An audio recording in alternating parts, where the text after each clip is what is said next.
ये वक्त मेरी जान है, मेरा तन, मेरा मन, हे वतन, हे वतन, हे वतन, जाने मन, जाने मन, जाने मन। मेरा मुल्क, मेरा देश, मेरा ये वतन, शांति का उन्नति का प्यार का चमन। ಮತ್ತು ಎರಡು ಮಿಸಿಸಿಪಿ ಅನ್ನುವಂಥ ಎರಡೇ ಎರಡು ನದಿಗಳಿಗೆ ನಮ್ಮ ದೇಶ ದೊಡ್ಡದಾಗಬೇಕಾ? ಭಾರತವನ್ನು ನೋಡಿ, ಗಂಗಾ, ಯಮುನಾ, ಸಿಂಧು, ಸರಸ್ವತಿ, ನರ್ಮದೆ, ತಪತಿ, ತಾಮ್ರಪರ್ಣಿ, ಗಂಡಕಿ, ಕೋಸಿ, ಕಾಳಿ, ಭಾಗಮತಿ, ಮೇಘನ, ವಿಷ್ಣು, ಚಂದ್ರ, ಝೀಲಂ, ಸಟ್ಲೇಜ್, ಬಿಯಾಸ್, ಕೃಷ್ಣ, ಗೋದಾ, ತುಂಗ, ಭದ್ರಾ, ನಂದಿನಿ, ನಳಿನಿ, ಮಾಲತಿ, ಮಲಾಪಹಾರಿ, ನೇತ್ರಾ, ಸೀತಾ, ವರಾಹಿ, ಅಗನಾಶಿನಿ, ಘಟಪ್ರಭಾ, ಮಲಪ್ರಭಾ, ಕೊಯ್ನಾ, ಅಸಿಗ್ನಾ, ಶರಾವತಿ, ಮಾಂಡವಿ, ಬ್ರಹ್ಮಪುತ್ರ, ಕಾವೇರಿ. ಎಷ್ಟೊಂದು ನದಿಗಳಿದೆ. ಯಾವ ದೃಷ್ಟಿಯಿಂದ ನನ್ನ ದೇಶ ದೊಡ್ಡದಾಗುತ್ತೆ? ಕೇವಲ ಸಂಪತ್ತಿನ ಕಾರಣಕ್ಕೋಸ್ಕರ ಮಾತ್ರ ಭಾರತ ದೊಡ್ಡದಲ್ಲ. ಜಗತ್ತಿನ ಬೇರೆ ದೇಶಗಳಲ್ಲಿ ಇಲ್ಲದೇ ಇರುವಂತಹ ಮೌಲ್ಯಗಳನ್ನು ಭಾರತ ಜಗತ್ತಿಗೆ ಕೊಟ್ಟಿತ್ತು. ಯಾವ ರೀತಿಯ ಮೌಲ್ಯಗಳು ಅಂದ್ರೆ ನಾವು ಕೇಳಿದ್ದೀವಿ, ಅನೇಕ ಕಥೆಗಳನ್ನು ಕೇಳಿದ್ದೀವಿ. ಒಬ್ಬಾತ ಪ್ರವಾಸಿಗ ಬರ್ತಾನೆ, ಅಮ್ಮ ಒಂದು ಸ್ವಲ್ಪ ನೀರು ಕೊಡಿ ಅಂತ ಭಾರತದಲ್ಲಿ ಕೇಳಿದ್ರೆ ಅಮ್ಮ ಒಳಗೆ ಹೋಗಿ ನೀರಿನ ಬದಲು ಹಾಲನ್ನು ತಂದು ಕೊಟ್ಲು. ಆಗ ಇವನು ಬರೀತಾನೆ, ತನ್ನ ಅನುಭವ ಕಥನದಲ್ಲಿ ಬರೀತಾನೆ, ಭಾರತ ಅಂತಂದ್ರೆ ನೀರು ಕೇಳಿದ್ರೆ ಹಾಲು ಕೊಡುವ ಸಂಸ್ಕೃತಿ ಭಾರತದ್ದು ಅಂತ ಅವನು ಬರೆದ. ಇದನ್ನ ಮೌಲ್ಯಗಳು ಅಂತ ಕರೆದಿರುವಂಥದ್ದು. ಈ ಮೌಲ್ಯಗಳನ್ನೇ ಧರ್ಮ ಅಂತ ಹೇಳಿರುವಂಥದ್ದು. ಅದೇ ಹಿಂದೂ ಧರ್ಮ. ಇವತ್ತು ಸಮಾಜದಲ್ಲಿ ಹಿಂದೂ ಧರ್ಮ ಅಂತ ಹೇಳಿದಾಗ ಅನೇಕ ತಪ್ಪು ಕಲ್ಪನೆಗಳಿದ್ದಾವೆ. ಸಂಘಕ್ಕೆ 100 ವರ್ಷಗಳಾಗಿದೆ. ಇವತ್ತು ಹಿಂದೂ ಧರ್ಮ, ಹಿಂದೂ ಸಂಸ್ಕೃತಿ, ಹಿಂದೂ ಸಮಾಜ, ಹಿಂದೂ ರಾಷ್ಟ್ರ ಅಂತ ಹೇಳಿದಾಗ ಹೊರಗಿನ ಸಮಾಜದಲ್ಲಿ ಏನೆಲ್ಲ ತಪ್ಪು ಕಲ್ಪನೆಗಳಿದೆಯೋ ಅದನ್ನು ಸರಿ ಮಾಡಬೇಕಾದಂಥ ಕರ್ತವ್ಯ ಅದು ನಮ್ಮೆಲ್ಲರದ್ದು. ಸಂಘದ ಕಾರ್ಯಕರ್ತರು, ಸ್ವಯಂ ಸೇವಕರು, ಹಿತೈಷಿಗಳಿದ್ದೀವಿ, ನಮ್ಮೆಲ್ಲರ ಕರ್ತವ್ಯ. ಹೊರಗಡೆಯವರ ಕಲ್ಪನೆಯಲ್ಲಿ ಹಿಂದೂ ರಾಷ್ಟ್ರ ಅಂತಂದ್ರೆ ಏನು? ಅವರ ದೃಷ್ಟಿಯಿಂದ ಹಿಂದೂ ರಾಷ್ಟ್ರ ಅಂತಂದ್ರೆ ಇದೊಂದು ಹಿಂದೂಗಳ ಯಾವುದೋ ದೇವರನ್ನ ಪೂಜೆ ಮಾಡುವಂತ ಒಂದು ಮತೀಯ ಭಾವ ಇರುವಂತ.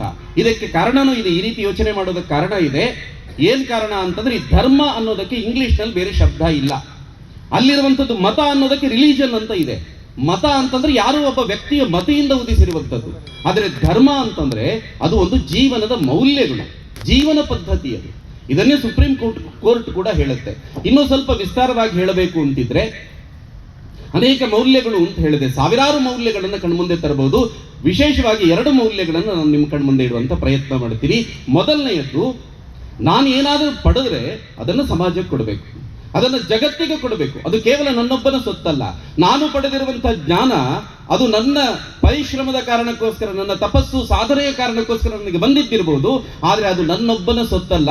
ಇದನ್ನು ಜಗತ್ತಿಗೆ ಹಂಚಬೇಕು ಅನ್ನುವಂಥದ್ದು ನಮ್ಮ ಹಿರಿಯರು ಹಾಕಿಕೊಟ್ಟಂತ ಒಂದು ಮೌಲ್ಯ. ಇದು ನಮ್ಮ ಧರ್ಮದಲ್ಲಿರುವಂತಹ ಒಂದು ಮೌಲ್ಯ. ಇದು ಭಾರತ ಹಾಗೆ ನಡ್ಕೊಳ್ತು.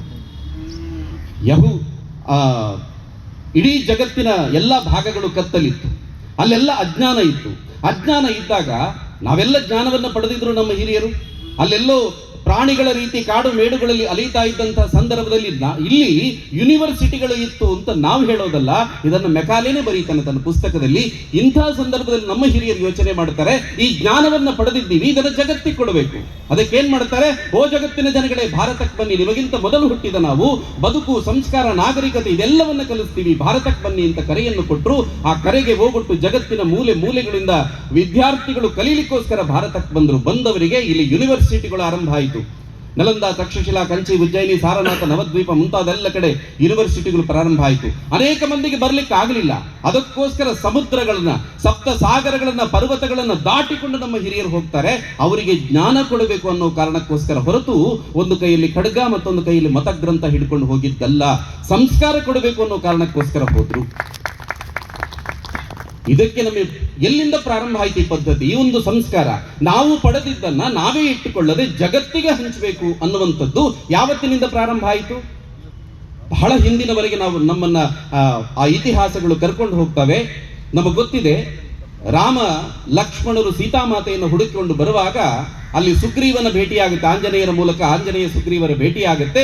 ಸುಗ್ರೀವ ಹೇಳ್ತಾನೆ, ಇಡೀ ಜಗತ್ತಿನಾದ್ಯಂತ ಸೀತಾಮಾತೆಯನ್ನು ಹುಡುಕೋದಕ್ಕೋಸ್ಕರ ನನ್ನ ಹತ್ತಿರ ಇರುವಂತ ವಾನರ ಸೈನ್ಯವನ್ನ 4 ಗುಂಪುಗಳನ್ನಾಗಿ ಮಾಡಿ ಕಳಿಸ್ತೀನಿ ಅಂತ. ಅದಕ್ಕೆ ಪಶ್ಚಿಮದ ದಿಕ್ಕಿಗೆ ಹೋಗುವಂತ, ದಕ್ಷಿಣ ದಿಕ್ಕಿಗೆ ಹೋಗುವಂತ ವಾನರ ಸೈನ್ಯಕ್ಕೆ ಸುಗ್ರೀವ ಸೂಚನೆ ಕೊಡ್ತಾನೆ, ನಿಮ್ಮ ಹುಡುಕಾಟವನ್ನ ನರ್ಮದಾ ನದಿ ತೀರದಿಂದ ಆರಂಭ ಮಾಡಬೇಕು. ನರ್ಮದಾ ನದಿ ತೀರದಲ್ಲಿ ಅಲ್ಲಿ ದಟ್ಟವಾದಂತಹ ಕಾಡುಗಳಿದೆ, ಅಲ್ಲಿ ಸೀತಾಮಾತೆಯನ್ನು ಹುಡುಕಿ. ಅಲ್ಲೂ ಸಿಗದೇ ಇದ್ರೆ ಮತ್ತೂ ದಕ್ಷಿಣಕ್ಕೆ ಬನ್ನಿ, ಅಲ್ಲಿ ಗೋದಾವರಿ ನದಿ ತೀರ ಇದೆ, ಅಲ್ಲೂ ಬೇಕಾದಷ್ಟು ದಟ್ಟವಾದಂತಹ ಕಾಡುಗಳಿದೆ, ಅಲ್ಲಿ ಸೀತಾಮಾತೆಯನ್ನು ಹುಡುಕಿ. ಅಲ್ಲೂ ಸಿಗದೇ ಇದ್ರೆ ಮತ್ತೂ ದಕ್ಷಿಣಕ್ಕೆ ಬನ್ನಿ. ಹೀಗೆ ಹೇಳ್ತಾ ಹೇಳ್ತಾ ತಥೈವಾಂಧ್ರಾಶ್ಚ ಪುಂಡ್ರಾಶ್ಚ ಚೋಲಾನ್ ಪಾಂಡ್ಯಾನ್ ಸಖೈರಲಾನ್ ಅಯೋಮುಖಶ್ಚ ಗಂತವ್ಯಂ ಪರ್ವತೋ ಧಾತು ಮಂಡಿತ, ಎಲ್ಲ ಬೇರೆ ಬೇರೆ ರಾಜ್ಯಗಳ ಹೆಸರನ್ನ ಹೇಳ್ತಾ ಕೊನೆಗೆ ನೀವು ಅಲ್ಲಿ ಸಮುದ್ರ ಸಿಗುತ್ತೆ, ಅದನ್ನು ಲಂಘಿಸಿದ್ರೆ ಅಲ್ಲಿ 100 ಯೋಜನ ವಿಸ್ತೀರ್ಣದ ಒಂದು ದ್ವೀಪ ಸಿಗುತ್ತೆ. ಅದನ್ನು ವಿಶ್ವಕರ್ಮರು ನಿರ್ಮಾಣ ಮಾಡಿದ್ದಾರೆ. ಅಲ್ಲಿ ಹೆಚ್ಚು ನೀವು ಸೀತಾಮಾತೆಯನ್ನು ಹುಡುಕಬೇಕು. ಯಾಕೆ ಅಂತಂದ್ರೆ ಆ ದುಷ್ಟ ರಾವಣ ಇರೋದಲ್ಲಿಯೇ. ಅಕಸ್ಮಾತ್ ಸೀತಾಮಾತೆ ಅಲ್ಲೂ ಸಿಗದೇ ಇದ್ರೆ ಮತ್ತೂ ದಕ್ಷಿಣದ ಕಡೆಗೆ ಸಾಗಿ ನಿಮಗೆ ವೃಷಭಾಕಾರದ ಪರ್ವತಗಳು ಸಿಗುತ್ತೆ. ಆನಂತರ ಮುಂದಕ್ಕೂ ಹೋದ್ರೆ ಸೂರ್ಯವಾನ್ ಪರ್ವತ ಪ್ರದೇಶ ಸಿಗುತ್ತೆ. ಮತ್ತೂ ಮುಂದಕ್ಕೆ ಹೋದ್ರೆ ಆ ಭಾಗದಲ್ಲಿ ನಿಮಗೆ ಮುಂದಕ್ಕೆ ನಿಮ್ಮ ಪ್ರಯಾಣ ಬೆಳೆಸಲಿಕ್ಕೆ ಸಾಧ್ಯ ಆಗೋದಿಲ್ಲ. ಯಾಕೆ ಅಂತಂದ್ರೆ ಅದು ಅಲ್ಲಿ ಭೂಮಿಯ ಅಂತ್ಯಭಾಗ ಅಂತ ಹೇಳ್ತಾರೆ.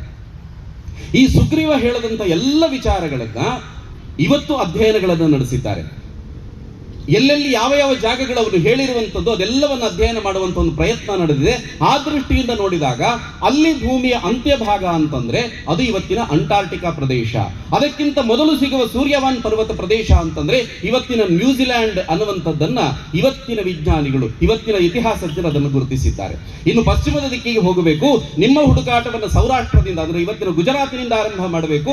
ಅಲ್ಲಿಂದ ನೀವು ಹಾಗೆ ಪಶ್ಚಿಮಕ್ಕೆ ಹೋದ್ರೆ ನಿಮಗೆ ಬಾಹ್ಲಿಕಾ ಸಿಗುತ್ತೆ. ಬಾಹ್ಲಿಕಾ ಅಂದ್ರೆ ಇವತ್ತಿನ ಕಜಕಿಸ್ತಾನ, ಉಜ್ಬೇಕಿಸ್ತಾನ ಇದೆಲ್ಲವೂ ಬರುವಂಥದ್ದು, ಅದನ್ನು ಬಾಹ್ಲಿಕಾ ಅಂತ ಕರೀತಾ ಇದ್ರು. ಅಲ್ಲಿಂದ ಮತ್ತೆ ಪಶ್ಚಿಮಕ್ಕೆ ಹೋದ್ರೆ ನಿಮಗೆ ದಕ್ಷಿಣ ಆಫ್ರಿಕಾ ಮತ್ತು ಅಮೆರಿಕ, ದಕ್ಷಿಣ ಅಮೆರಿಕದ ತನಕ ಎಲ್ಲ ವಿವರಗಳನ್ನು ಸುಗ್ರೀವ ಕೊಡ್ತಾನೆ. ಇಲ್ಲಿ ಸುಗ್ರೀವನಿಗಿಡೀ ಜಗತ್ತಿನ ಪರಿಚಯ ಇತ್ತು ಅನ್ನೋ ಕಾರಣಕ್ಕೋಸ್ಕರ ನಾನು ಇದನ್ನು ಉಲ್ಲೇಖ ಮಾಡಿದ್ದಲ್ಲ. ಸುಗ್ರೀವ ಹೇಳುವಂತ ಇಡೀ ಜಗತ್ತಿನ ನದಿ, ಪರ್ವತ, ಆ ವೃಕ್ಷಗಳು ಎಲ್ಲದರ ಹೆಸರುಗಳು ಸಂಸ್ಕೃತದಲ್ಲಿತ್ತು. ಅಂದ್ರೆ ಅರ್ಥ ಏನು? ಸಂಸ್ಕೃತ ಭಾರತದ ಭಾಷೆ. ರಾಮನ ಕಾಲದಿಂದಲೂ ಕೂಡ ಇಡೀ ಜಗತ್ತಿನಾದ್ಯಂತ ಸಂಸ್ಕೃತ ಇತ್ತು ಅಂತಂದ್ರೆ ನಾವು ಪಡೆದಿದ್ದನ್ನು ಮತ್ತೊಬ್ಬರಿಗೆ ಕೊಡಬೇಕು, ಜಗತ್ತಿಗೆ ಹಂಚಬೇಕು ಅನ್ನುವ ಸಂಸ್ಕಾರ ಈ ನಾಡಿನಲ್ಲಿ ರಾಮನಿಗಿಂತ ಪೂರ್ವದಿಂದಲೂ ಇತ್ತು ಅಂತ ನಮಗೆ ಇದರಲ್ಲಿ ಅರ್ಥ ಆಗುತ್ತೆ.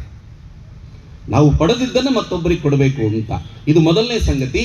ಎರಡನೆಯದ್ದು, ಸರ್ವೇ ಜನ ಸುಖಿನೋ ಭವಂತು, ಎಲ್ಲರೂ ಸುಖವಾಗಿರಬೇಕು. ಇದು ನಮ್ಮ ಧರ್ಮದ ಮತ್ತೊಂದು ಮೌಲ್ಯ. ಎಲ್ಲರೂ ಸುಖವಾಗಿರಬೇಕು ಅಂತ ಕೇವಲ ಭಾರತೀಯರು ಮಾತ್ರವಲ್ಲ, ಅಥವಾ ಇಂತಹ ಜಾತಿಯವರು ಮಾತ್ರ ಅಂತ ಹೇಳಲಿಲ್ಲ.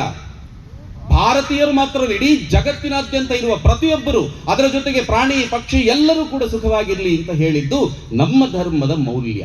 ನಾವು ಹಾಗೆ ನಡ್ಕೊಂಡ್ವಿ ಕೂಡ. ಯಹೂದಿಗಳು ಬಂದ್ರು, ಅವರ ದೇಶದಿಂದ ಅವರನ್ನು ಒದ್ದೋಡಿಸಿದ್ರು. ಯಹೂದಿಗಳು ನಮ್ಮ ದೇಶಕ್ಕೆ ಬಂದ್ರು. ಅವರು ಬಂದಾಗ ನಾವು ಅವರಿಗೆ ಆಶ್ರಯವನ್ನು ಕೊಟ್ಟಿವಿ. ಈ ನೆಲ ಅವರಿಗೆ ಆಶ್ರಯವನ್ನು ಕೊಡ್ತು. ಆನಂತರ ನಮ್ಮ ದೇಶದ ಮೇಲೆ ಮತ್ತೆ ಆಶ್ರಯ ಕೋರಿ ಬಂದವರು ಪರ್ಷಿಯನ್ನರು, ಪಾರ್ಸಿಗಳು. ಈ ಪರ್ಷಿಯನ್ನರು ಇದಕ್ಕೂ ಮೊದಲು ನಮ್ಮ ದೇಶದ ಮೇಲೆ ಆಕ್ರಮಣ ಮಾಡ್ಲಿಕ್ಕೋಸ್ಕರ ಬರ್ತಾರೆ. ಆದ್ರೆ ಅವರನ್ನು ಒದ್ದು ಓಡಿಸಿರ್ತೀವಿ. ಆನಂತರ ಅವರ ದೇಶದ ಮೇಲೆ ಅಲೆಕ್ಸಾಂಡರ್ ದಾಳಿ ಮಾಡಿದ ಆ ಸಂದರ್ಭದಲ್ಲಿ ಆಶ್ರಯಕ್ಕೋಸ್ಕರ ಇದೇ ಭಾರತಕ್ಕೆ ಬರ್ತಾರೆ, ನಮಗಾಶ್ರಯ ಕೊಡಿ ಅಂತ. ಆಶ್ರಯ ಕೋರಿ ಬಂದಾಗ ಹಿಂದೆ ಆಕ್ರಮಣಕಾರಿಗಳಾಗಿದ್ದನ್ನ ನಾವು ಯಾವತ್ತೂ ನೆನಪಿಸಿಕೊಂಡಿಲ್ಲ. ಆಶ್ರಯ ಕೋರಿ ಬಂದಿದ್ದಾರೆ, ಅದಕ್ಕೋಸ್ಕರ ಅವರಿಗೆ ಆಶ್ರಯವನ್ನು ಕೊಟ್ಟಿವಿ. ಆವತ್ತು ಕೊಟ್ಟ ಆಶ್ರಯಕ್ಕೆ ಇವತ್ತಿನವರೆಗೂ ಅವರು ಕೃತಜ್ಞರಾಗಿದ್ದಾರೆ. ಒಂದು ಹಂತಕ್ಕೆ ನೋಡಿದ್ರೆ ನಮಗಿಂತಲೂ ಹೆಚ್ಚು ದೇಶಭಕ್ತರಾಗಿ ಈ ನೆಲದಲ್ಲಿ ಉಳಿದಿದ್ದಾರೆ. ಅಲ್ಲಿಗೆ ಮುಗಿಯಲಿಲ್ಲ. ಆನಂತರ ಇಲ್ಲಿ ಪಕ್ಕದ ಟಿಬೆಟ್ನಲ್ಲಿ ಅಲ್ಲಿನ ಧರ್ಮಗುರುವನ್ನ ಬಂಧನ ಮಾಡಲಿಕ್ಕೆ ಚೀನಾ ಪ್ರಯತ್ನ ಪಟ್ಟಾಗ ಅಲ್ಲಿಂದ ಅವರು ಓಡಿ ಬಂದಿದ್ದು ಭಾರತಕ್ಕೆ. ಇವತ್ತಿಗೂ ಕೂಡ ದಲಾಯಿ ಲಾಮರಿಗೆ ಆಶ್ರಯ ನೀಡ್ತಾ ಇದೆ ಭಾರತ. ಮೊನ್ನೆ ಬಾಂಗ್ಲಾದ ಪ್ರಧಾನಿಯನ್ನ ಅಲ್ಲಿಂದ ಓಡಿಸಿದಾಗ ಅವರನ್ನು ಬಂಧನ ಮಾಡುವಂತ ಪ್ರಯತ್ನ ನಡೆದಾಗ ಅವರು ಓಡಿ ಬಂದಿದ್ದು ಭಾರತಕ್ಕೆ. ಇವತ್ತಿಗೂ ಅವರಿಗೆ ಆಶ್ರಯವನ್ನು ಭಾರತ ನೀಡುತ್ತಾ ಇದೆ. ಭಾರತ ಎಲ್ಲರಿಗೂ ಆಶ್ರಯ ನೀಡುತ್ತೆ. ಸರ್ವೇ ಭವಂತು ಸುಖಿನಃ ಅನ್ನುವಂಥದ್ದು ನಮ್ಮ ಮಂತ್ರ. ಅದೇ ಮೌಲ್ಯ, ಅದನ್ನೇ ಹಿಂದೂ ಧರ್ಮ ಅಂತ ಕರೆದಿದ್ದೆ ಹೊರತು ಯಾವುದೋ ಹೀಗೆ ಮತ ಇದೆ ಇಂಥವರನ್ನೇ ಪೂಜೆ ಮಾಡಬೇಕು ಅಂತ ಹೇಳಿದ್ದು ಆ ರೀತಿಯ ಸಂಕುಚಿತ ಭಾವದ ರಿಲಿಜಿಯನ್ ಹಿಂದೂ ಧರ್ಮ ಅಲ್ಲ. ಇದೊಂದು ಜೀವನ ಮೌಲ್ಯಗಳಿರುವಂಥದ್ದು. ಈ ಹಿಂದೂ ಧರ್ಮವನ್ನ ಅನುಷ್ಠಾನಗೊಳಿಸುವಂಥದ್ದನ್ನೇ ಹಿಂದೂ ಸಂಸ್ಕೃತಿ ಅಂತ ಹೇಳೋದು. ಈ ಹಿಂದೂ ಸಂಸ್ಕೃತಿಯನ್ನ ಪಾಲನೆ ಮಾಡುವವರ ಗುಂಪು ಇದು ಹಿಂದೂ ಸಮಾಜ. ಈ ಹಿಂದೂ ಸಮಾಜದ ವಿಸ್ತೃತ ರೂಪ ಇದು ಹಿಂದೂ ರಾಷ್ಟ್ರ.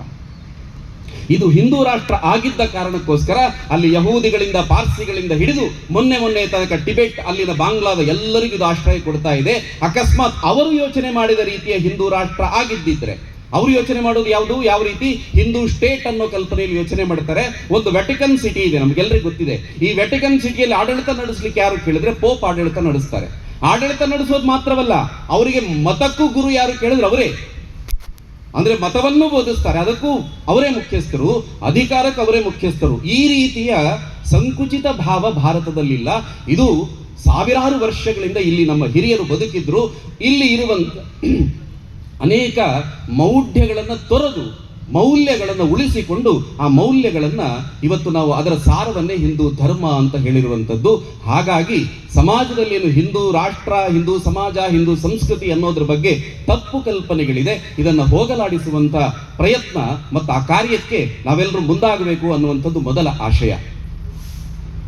ಯೋಗಿ ಅರವಿಂದರು ಒಂದು ದೇಶದ ಸದೃಢತೆ ಎಲ್ಲಿಂದ ಬರುತ್ತೆ ಅಂತ ಕೇಳಿದ್ರೆ ಅವರು ಹೇಳ್ತಾರೆ, ದೇಶದ ಯುವಕರಿಗೆ 3 ರೀತಿಯ ಕಲ್ಪನೆಗಳಿರಬೇಕು. ಒಂದು, ಈ ದೇಶದ ಇತಿಹಾಸಗಳು, ಹಿರಿಮೆ, ಗರಿಮೆ, ಮಹಾನತೆ, ಗಹನತೆ ಇತ್ಯಾದಿಗಳು ಎಲ್ಲವೂ ಆ ಯುವಕನಿಗೆ ಗೊತ್ತಿರಬೇಕು. ಎರಡನೆಯದ್ದು, ವರ್ತಮಾನದ ತಲ್ಲಣ ಏನಿದೆ, ಈ ದೇಶಕ್ಕೆ ಆಪತ್ತೇನಿದೆ ಈ ಸಂದರ್ಭದಲ್ಲಿ, ಈ ಸಂಗತಿಗಳ ಅರಿವು ಅವನಿಗಿರಬೇಕು. ಮೂರನೆಯದ್ದು, ಈ ದೇಶ ಹೇಗಾಗಬೇಕು, ಈ ದೇಶದ ಭವಿಷ್ಯ ಏನಾಗಬೇಕು. ಈ ದೃಷ್ಟಿಯ ಈ 3 ರೀತಿಯ ಕಲ್ಪನೆ ಹೆಚ್ಚು ಜನರಲ್ಲಿದ್ದರೆ, ಹೆಚ್ಚು ಯುವಕರಲ್ಲಿದ್ದರೆ ಖಂಡಿತವಾಗಿಯೂ ನಮ್ಮ ದೇಶ ಸದೃಢ ಆಗುತ್ತೆ ಅಂತ ಮಹರ್ಷಿ ಅರವಿಂದರು, ಯೋಗಿ ಅರವಿಂದರು ಹೇಳುತ್ತಾರೆ. 1925ರಲ್ಲಿ ಆರಂಭವಾದಂಥ ಸಂಘ 100 ವರ್ಷಗಳಿಂದಲೂ ಅದೇ ಕೆಲಸಗಳನ್ನು ಮಾಡ್ತಾ ಬರ್ತಾ ಇದೆ. ಅವರು ಹೇಳಿದ್ರು, ಆದರೆ ಸಂಘ ಅದನ್ನು ಕಾರ್ಯದ ರೂಪದಲ್ಲಿ ಮಾಡ್ತಾ ಬಂತು. ಆ ಸಂಘ ಸ್ಥಾನಕ್ಕೆ ಬಂದಂತ ಒಬ್ಬ ಸಾಮಾನ್ಯ ಹುಡುಗನು ಕೂಡ ಈ 3 ಚಿಂತನೆಗಳನ್ನು ತನ್ನದಾಗಿಸ್ಕೊಳ್ಬೇಕು. ಅವನಿಗೆ ಈ ರಾಷ್ಟ್ರದ ಹಿರಿಮೆ ಗರಿಮೆಗಳು ಗೊತ್ತಿದೆ, ಇಲ್ಲಿನ ಮಹಾನತೆ ಗಹನತೆಗಳು ಗೊತ್ತಿದೆ, ನಾವು ಯಾವಾಗ ಸೋತಿದ್ದೀವಿ ಅನ್ನುವಂಥ ಸಂಗತಿಗಳು ಗೊತ್ತಿದೆ, ಇತಿಹಾಸದಿಂದ ಅವನು ಪಾಠ ಕಲ್ತಿದ್ದಾನೆ, ಇದೆಲ್ಲವೂ ಅವನಿಗೆ ಗೊತ್ತಿದೆ. ಅಷ್ಟು ಮಾತ್ರವಲ್ಲ, ಇವತ್ತಿನ ವರ್ತಮಾನದ ತಲ್ಲಣಗಳ ಬಗ್ಗೆ ಅವನು ಶಾಖೆಯಲ್ಲಿ ಕೂತ್ಕೊಂಡು ಯೋಚನೆ ಮಾಡ್ತಾನೆ. ಏನು ವರ್ತಮಾನದ ಆಪತ್ತುಗಳು ಏನು ಆಯಾಯ ಕಾಲಕ್ಕೆ ಬದಲಾಗ್ತಾ ಹೋಗುತ್ತೆ. ಇದರಲ್ಲಿ ಮತಾಂತರ, ಲವ್ ಜಿಹಾದ್ ಮುಂತಾದನ್ನು ನಾವು ಆರಂಭದಲ್ಲಿ ಹೇಳ್ತೀವಿ. ಇದೆಲ್ಲವೂ ಕಣ್ಣಿಗೆ ಕಾಣುವಂಥದ್ದು, ಇವತ್ತು ಎಲ್ರಿಗೂ ಗೊತ್ತಿರುವಂಥ ಸಂಗತಿ. ಆದರೆ ಗೊತ್ತಿಲ್ಲದೆ ನಡೆಯುವಂತಹ ಒಂದಷ್ಟು ಸಂಗತಿಗಳ ಬಗ್ಗೆನೂ ಒಬ್ಬ ಸ್ವಯಂ ಸೇವಕ ಸಂಘಸ್ಥಾನದಲ್ಲಿ ಕೂತ್ಕೊಂಡು ಚಿಂತನೆಯನ್ನು ಮಾಡುತ್ತಾನೆ. ಉದಾಹರಣೆಗೆ, ಈ ಭಾರತವನ್ನು ಒಡೆಯಬೇಕು ಅಂತ ಯೋಚನೆ ಮಾಡುವಂತ ಆಖ್ಯಾನಕಾರರು, ಈ ನರೇಟಿವ್ ಅನ್ನು ಸೃಷ್ಟಿ ಮಾಡುತ್ತಾರೆ. ಅಂಥವರುಗಳು ಸೃಷ್ಟಿ ಮಾಡುವಂತ ಒಂದು ಆ ವಿಷದ ವಾತಾವರಣದೊಳಗೆ ನಮಗೆ ಗೊತ್ತಿಲ್ಲದೆ ನಾವು ಸಿಕ್ಕಾಕೊಂಡ್ಬಿಡ್ತೀವಿ. ಅವರು ಸುಳ್ಳು ಇತಿಹಾಸವನ್ನು ಸೃಷ್ಟಿ ಮಾಡ್ತಾರೆ, ಒಂದು ಪರದೆಯನ್ನು ಸೃಷ್ಟಿ ಮಾಡ್ತಾರೆ. ಅದನ್ನ ಹೇಳಿ ಹೇಳಿ ಹೇಳಿ ಅದೇ ಸತ್ಯವೇನು ಅಂತ ಭ್ರಮಿಸಿ ಭಾವಿಸಿ ನಮ್ಮ ಸಮಾಜ ತಪ್ಪು ದಿಕ್ಕಿನತ್ತ ಹೋಗುವಂತ ಆ ಕಾರ್ಯಗಳನ್ನು ಅವರು ಮಾಡ್ತಾ ಇದ್ದಾರೆ. ಆದರೆ ಇದರ ಬಗ್ಗೆ ಒಬ್ಬ ಸಂಘದ ಸ್ವಯಂ ಸೇವಕ ಯಾವತ್ತೂ ಎಚ್ಚರದಿಂದಿರ್ತಾನೆ. ತುಂಬಾ 2-3 ಸಂಗತಿಯನ್ನು ಮಾತ್ರ ನೆನಪು ಮಾಡ್ತೀನಿ, ಯಾವ ರೀತಿ ಇದ್ದು ಅಂತ. ಉದಾಹರಣೆಗೆ, ನಮ್ಮ ದೇಶದ ಅನೇಕ ಮಹಾಪುರುಷರುಗಳಿದ್ದಾರೆ. ಆ ಎಲ್ಲ ಮಹಾಪುರುಷರುಗಳು ಅವ್ರು ಯಾರೂ ಕೂಡ ನಮ್ಮ ಸಂಸ್ಕೃತಿ ವಿರೋಧಿಗಳಲ್ಲ. ಆದ್ರೆ ಅವರೇನೇನ್ ಮಾಡ್ತಾ ಇದ್ದಾರೆ, ಇವತ್ತಿನ ಕಾಲಘಟ್ಟದಲ್ಲಿ ಅವರು ಹಿಂದೂ ಸಂಸ್ಕೃತಿ ವಿರೋಧಿಗಳು ಅಂತ ಬಿಂಬಿಸುವಂತ ಪ್ರಯತ್ನ ನಡೀತಾ ಇದೆ. ಇವತ್ತಲ್ಲ, ಕಳೆದ 70 ವರ್ಷಗಳಿಂದ ಆ ಪ್ರಯತ್ನ ನಡೀತಾ ಇದೆ. ಉದಾಹರಣೆಗೆ ಅದರಲ್ಲಿ ಮೊದಲಿಗೆ ನಮಗೆ ಸಿಗುವಂತವರು ಬಸವಣ್ಣ ಹಿಂದೂ ಸಂಸ್ಕೃತಿ ವಿರೋಧಿಗಳು ಅಂತ ಹೇಳ್ತಾರೆ. ನಿಜಕ್ಕೂ ನಾವು ಬಸವಣ್ಣನ ಅಧ್ಯಯನ ಮಾಡಿದವರಿಗೆ ಗೊತ್ತಿದೆ. ಬಸವಣ್ಣನ ಒಟ್ಟು ವಚನಗಳಲ್ಲಿ ಅವರು ಎಷ್ಟು 1000 ವಚನ ಬರೆದಿದ್ದಾರೋ ಗೊತ್ತಿಲ್ಲ. ನಮಗೆ ಲಭ್ಯವಿರುವಂಥದ್ದು 500ರಷ್ಟು ವಚನಗಳು ಸಿಗುತ್ತೆ. ಆ 500 ವಚನಗಳನ್ನು ಓದಿ ಅಲ್ಲಿ ಎಲ್ಲೂ ಕೂಡ ಅವರು ಹಿಂದೂ ಸಂಸ್ಕೃತಿಯನ್ನು ವಿರೋಧ ಮಾಡಿಲ್ಲ. ಒಂದು 4-5 ವಚನಗಳಲ್ಲಿ ವೇದಕ್ಕೆ ನಿಗಳವನಿಕ್ಕುವೆ ಅನ್ನುವಂಥ ವಚನಗಳು ಕಾಣುತ್ತೆ. ಆದರೆ ನಿಜಕ್ಕೂ ನೀವು ಅರ್ಥ ಮಾಡಿಕೊಂಡ್ರೆ ಅದು ವೇದವನ್ನ ವಿರೋಧ ಮಾಡಿದ್ದಲ್ಲ. ಹಾಗೆ ನೋಡಿದ್ರೆ ನೀವು ಪುರಂದರದಾಸರು ಹೇಳ್ತಾರೆ, ವೇದವನ್ನು ಓದಿದರೇನು, ಶಾಸ್ತ್ರವನ್ನು ಓದಿದರೇನು ಅಂತ ಹೇಳ್ತಾರೆ. ವಿರೋಧ ಮಾಡಿದ್ದಲ್ಲ. ಇದು ವಿರೋಧಿಗಳು ಅದನ್ನು ವಿರೋಧ ಅಂತ ಬಿಂಬಿಸುವ ಪ್ರಯತ್ನ ಮಾಡಿದ್ರು. ಬಸವಣ್ಣ ಹೇಳಿದ್ದೇನು, ಅವನ ಆತ್ಮೋದ್ಧಾರದ ಮಾತುಗಳನ್ನು ಆಡ್ತಾನೆ. ಕಳಬೇಡ, ಕೊಲಬೇಡ, ಹುಸಿಯ ನುಡಿಯಲು ಬೇಡ, ಈ ರೀತಿಯ ಮಾತುಗಳು, ಈ ರೀತಿಯ ಮಾತು, ಲೋಕದ ಡೊಂಕ ನೀವೇಕೆ ತಿದ್ದುವಿರಿ ಅಂತ ಅವನು ಆತ್ಮೋದ್ಧಾರದ ಮಾತುಗಳನ್ನು ಆಡ್ತಾನೆ ಹೊರತು ಬಸವಣ್ಣ ಈ ಹಿಂದೂ ಸಮಾಜದಲ್ಲಿ ಎಲ್ಲವೂ ಚೆನ್ನಾಗಿದೆ, ಒಂದಷ್ಟು ಚೆನ್ನಾಗಿಲ್ಲದೆ ಇರುವಂತ ಸಂಗತಿಗಳಿದೆ, ಅದಕ್ಕೆ ಚಿಕಿತ್ಸೆ ಕೊಡುವಂತ ಕೆಲಸವನ್ನ ಬಸವಣ್ಣ ಮಾಡ್ತಾರೆ. ಅದು ಇರಬಾರ್ದು ಈ ಸಮಾಜದಲ್ಲಿ. ಇಲ್ಲಿ ಮೇಲು ಕೀಳು ಅನ್ನುವಂಥ ವ್ಯತ್ಯಾಸಗಳೇನಿದೆ ಅದು ಇರಬಾರ್ದು ಅನ್ನೋ ಕಾರಣಕ್ಕೋಸ್ಕರ ಸುಧಾರಣೆಯನ್ನ ಮಾಡಿದರೆ ಹೊರತು ಅವರು ಹಿಂದೂ ಸಂಸ್ಕೃತಿಯನ್ನು ವಿರೋಧ ಮಾಡದವರಲ್ಲ. ಆದ್ರೆ ಇವತ್ತು ಅವರನ್ನ ವಿರೋಧಿ ಅಂತ ಬಿಂಬಿಸ್ಲಿಕ್ಕೆ ಹೊರಟಿದ್ದಾರೆ. ಪೂಜ್ಯರಾದಂಥ ನಾರಾಯಣ ಗುರುಗಳು ಅವರು ಮಾಡಿದಂಥ ಕೆಲಸ ಏನು, ಇಲ್ಲಿ ದೇವಸ್ಥಾನಕ್ಕೆ ಪ್ರವೇಶ ಇಲ್ಲ ಅಂತ ಅಂದಾಗ ಘರ್ಷಣೆಗಳು ನಡೀತಾ ಇತ್ತು. ನಾರಾಯಣ ಗುರುಗಳು ಏನ್ ಮಾಡುತ್ತಾರೆ ನೋಡಿ, ಘರ್ಷಣೆ ಮಾಡಿದಾಗ ಸಮಸ್ಯೆ ಏನಾಗುತ್ತೆ, ಈ ನಮಗೆ ದೇವಸ್ಥಾನಕ್ಕೆ ಪ್ರವೇಶ ಇಲ್ಲ ಅಂತ ಹೇಳಿದವರು ಯಾರು, ಇಡೀ ಹಿಂದೂ ಸಮಾಜ ಹೇಳಿದ್ದಲ್ಲ, ಯಾರೋ ಒಂದಷ್ಟು ಹಿಂದೂ ಸಮಾಜದಲ್ಲಿ ತಾವೇ ಶ್ರೇಷ್ಠರು ಅನ್ನುವ ಆ ಶ್ರೇಷ್ಠತೆಯ ವ್ಯಸನವುಳ್ಳಂತ ಒಂದಷ್ಟು ಕರ್ಮಠರಿದನ್ನು ಮಾಡ್ತಾ ಇದ್ದಾರೆ. ಕೆಲವರು ಮಾತ್ರ ಮಾಡ್ತಾ ಇರೋದು. ಹಾಗಾಗಿ ನಾವು ಘರ್ಷಣೆ ಮಾಡಿದಾಗ ಇದು ಅವರಿಗೆ ಮಾತ್ರ ಸಮಸ್ಯೆ ಅಲ್ಲ, ಇಡೀ ಹಿಂದೂ ಸಮಾಜಕ್ಕೆ ಸಮಸ್ಯೆ ಆಗುತ್ತೆ. ಅದಕ್ಕೆ ಪರಿಹಾರ ಏನು, ಬೇರೆ ದೇವಸ್ಥಾನಗಳ ನಿರ್ಮಾಣಗಳನ್ನು ಮಾಡೋದು. ಹೊಸ ದೇವಸ್ಥಾನಗಳ ನಿರ್ಮಾಣ ಮಾಡೋದು, ಅಲ್ಲಿಗೆ ಎಲ್ಲರಿಗೂ ಪ್ರವೇಶವನ್ನು ಕೊಡೋದು. ಅಲ್ಲಿ ಅವನು ಇವನು ಮೇಲು ಕೀಳು ಬಡವ ಶ್ರೀಮಂತ ಇಲ್ಲವೇ ಇಲ್ಲ. ಇವರಿಗೆ ಶಿಕ್ಷಣ ಇಲ್ಲ, ಅದಕ್ಕೋಸ್ಕರ ಶಿಕ್ಷಣ ಕೊಡಿಸ್ಬೇಕು. ಅದಕ್ಕೋಸ್ಕರ ಶಾಲೆಗಳನ್ನು ಆರಂಭ ಮಾಡಿದ್ರು, ಸಂಸ್ಕೃತ ವಿದ್ಯಾಲಯಗಳನ್ನು ಕೂಡ ಪ್ರಾರಂಭ ಮಾಡುತ್ತಾರೆ.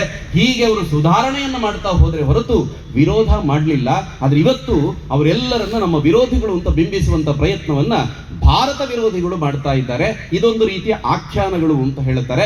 ಇದರ ಬಗ್ಗೆ ಒಬ್ಬ ಸ್ವಯಂ ಸೇವಕ ಶಾಖೆಯಲ್ಲಿ ಕೂತ್ಕೊಂಡು ಯೋಚನೆಗಳನ್ನು ಮಾಡ್ತಾನೆ. ಸಮಾಜಕ್ಕೆ ತಪ್ಪು ತಿಳುವಳಿಕೆ ಹೋಗಬಾರದು, ಹಾಗಾಗಿ ಅವರಿಗೆ ಸರಿಯಾದ ಮಾರ್ಗವನ್ನು ಕೊಡಬೇಕು, ಮಾರ್ಗವನ್ನು ತೋರಿಸಬೇಕು, ಸರಿಯಾದುದನ್ನು ತೋರಿಸಬೇಕು ಅನ್ನುವ ದೃಷ್ಟಿಯಿಂದ ಅವನು ನಿರಂತರ ಚಿಂತನೆಗಳನ್ನು ಮಾಡ್ತಾನೆ. ಇದು ಎರಡನೇ ಸಂಗತಿ. ಮೂರನೆಯದ್ದು ಅರವಿಂದರು ಹೇಳಿದ್ದು, ಈ ದೇಶ ಏನಾಗಬೇಕು ಮುಂದೆ ಅನ್ನುವಂಥ ಕಲ್ಪನೆ. ದೇಶ ಏನಾಗಬೇಕು ಅಂತ ಪ್ರತಿಯೊಬ್ಬ ಸ್ವಯಂ ಸೇವಕನಲ್ಲಿ ಕೇಳಿ ಅವನು ಪ್ರತಿನಿತ್ಯ ಮಾಡುವಂತಹ ಪ್ರಾರ್ಥನೆಯಲ್ಲಿ ಹೇಳ್ತಾನೆ, ಈ ದೇಶ ಪರಂ ವೈಭವನ್ನೇತು ಮೇ ತತ್ ಸ್ವರಾಷ್ಟ್ರಂ, ಈ ರಾಷ್ಟ್ರ ಪರಮ ವೈಭವಕ್ಕೆ ಹೋಗಬೇಕು ಅಂತ ಇವತ್ತು ನಿನ್ನೆ ಪ್ರಾರಂಭ ಆಗಿದ್ದಲ್ಲ, ಸಂಘ ಆರಂಭ ಆದಾಗಿನಿಂದ 100 ವರ್ಷಗಳ ಈ ಅವಧಿಯಲ್ಲಿ ಲಕ್ಷ ಕೋಟಿ ಮಂದಿ ಇದನ್ನು ಹೇಳಿರಬಹುದು. ಅದರ ಪರಿಣಾಮವಾಗಿ ಅನೇಕ ಒಟ್ಟು ಸಾಮೂಹಿಕವಾಗಿ ದೊಡ್ಡ ಎಲ್ಲರೂ ಒಟ್ಟಿಗೆ ಹೇಳಿದಾಗ ಅದಕ್ಕೊಂದು ಮಂತ್ರದ ಶಕ್ತಿ ಬರುತ್ತದೆ ಅಂತ ಹಿರಿಯರು ಹೇಳುತ್ತಾರೆ. ಅದು ಬಹುಶಃ ಮಂತ್ರವಾಗಿ ಇವತ್ತು ಪರಿಣಮಿಸ್ತಾ ಇದೆ ಅನ್ನುವಂಥದ್ದು ನಮಗೆ ಕಳೆದ 10 ವರ್ಷಗಳಲ್ಲಿ ಅದೆಲ್ಲವೂ ಗೋಚರವಾಗ್ತಾ ಇದೆ. ಭಾರತ ನಿಜಕ್ಕೂ ಪರಮ ವೈಭವ ಸ್ಥಾನಕ್ಕೆ ಏರ್ತಾ ಇದೆ ಅನ್ನುವಂಥದ್ದು ಕಳೆದ 10 ವರ್ಷಗಳ ನಮ್ಮ ಕಣ್ಣಿಗೆ ಕಾಣಲಿಕ್ಕೆ ಆರಂಭ ಆಗಿದೆ. ಇವತ್ತು ಸಂಘಕ್ಕೆ 100 ವರ್ಷಗಳಾಗಿದೆ. ಹಿರಿಯರು ಒಂದಷ್ಟು ಅಪೇಕ್ಷೆಗಳನ್ನು ಪಟ್ಟಿದ್ದಾರೆ. ನಾವೊಂದಷ್ಟು ಕಾರ್ಯದಲ್ಲಿ, ಸಮಾಜದ ಕಾರ್ಯದಲ್ಲಿ ನಮ್ಮನ್ನು ಜೋಡಿಕೊಳ್ಳಬೇಕು ಅಂತ. ಆ ಜೋಡಿಕೊಳ್ಳುವಂತಹ ಕಾರ್ಯಗಳು ಈಗಾಗಲೇ ಅನೇಕ ಬಾರಿ ನಾವು ಕೇಳಿದ್ದೀವಿ. ಇದಕ್ಕೆ ನಮಗೆ ಮುಖ್ಯವಾಗಿ ಆ ಕಾರ್ಯಗಳನ್ನು ಮಾಡಿದಂಥವರಲ್ಲಿ ನಮಗೆ ಮುಖ್ಯವಾಗಿ ಕಾಣುವಂಥದ್ದು ಶ್ರೀಕೃಷ್ಣ ಪರಮಾತ್ಮ. ಅವನ ಇಡೀ ಜೀವನ ಅವನು ಸ್ತ್ರೀಯರ ಉದ್ಧಾರಕ್ಕೋಸ್ಕರ ಅವನ ಜೀವನವನ್ನು ಸವೆಸಿದ್ನು ಅಂತ ನಮಗನಿಸುತ್ತೆ. ಒಂದು ಕಡೆ ತ್ರಿವಕ್ರೆಯನ್ನು ಉದ್ಧರಿಸ್ತಾನೆ, ಮತ್ತೊಂದು ಕಡೆಯಲ್ಲಿ ನರಕಾಸುರನ ಬಂಧನದಲ್ಲಿದ್ದಂಥ 16,100 ಮಂದಿ ಅವರನ್ನು ಸೆರೆಯಿಂದ ಬಿಡಿಸ್ತಾನೆ, ನಾರಿಯರನ್ನು ಸೆರೆಯಿಂದ ಬಿಡಿಸ್ತಾನೆ. ಈ ಕಡೆ ದ್ರೌಪದಿ ಕಣ್ಣೀರು ಹಾಕಿದ್ಲು ಅಂತ ಅಲ್ಲಿ ಮಹಾಭಾರತ ಯುದ್ಧ ನಡೆಯುತ್ತದೆ. ಎಲ್ಲವೂ ಕೂಡ ಸ್ತ್ರೀಯರ ಉದ್ಧಾರಕ್ಕೋಸ್ಕರ.